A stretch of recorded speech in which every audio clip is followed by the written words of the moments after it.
ఒరులేమేమియనర్చిన నరవర అప్రియము తన మనంబునకగు తానురులకు నది చేయకునికి పరాయణము పరమధర్మ పదములకెల్లన్ అంటాడు భీష్ముడు భారతంలో.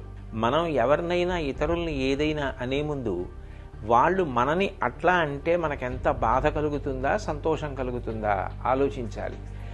మనం ఎవరికైనా ఏదైనా చేసే ముందు వాళ్ళు మనకి అట్లాంటి పని చేస్తే ఎట్లా ఉంటుంది అన్నది ఆలోచించుకోవాలి.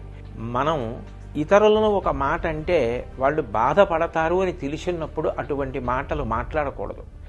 ఏ పని చేస్తే ఇతరులు బాధపడతారో అటువంటి పనులు అసలు చేయకూడదు. ధర్మాలలోకెల్లా పెద్ద ధర్మం అదే.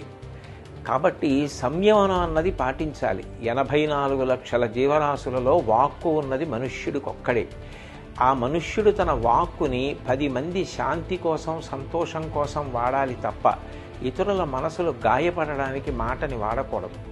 ఈ విషయాలు దృష్టిలో పెట్టుకుని మనందరం కూడా సోషల్ మీడియాని సక్రమంగా వాడుకుందాం తప్ప ఇతరుల యొక్క మనసులు బాధపడేటట్టుగా ప్రత్యేకించి కుటుంబ సభ్యుల్ని మహిళలని ఉద్దేశించి అసభ్యకరమైన పోస్టులు పెట్టకుండా మనని మనం నియంత్రించుకొని సభ్యతా సంస్కారాల్ని చాటిచెప్పాలి.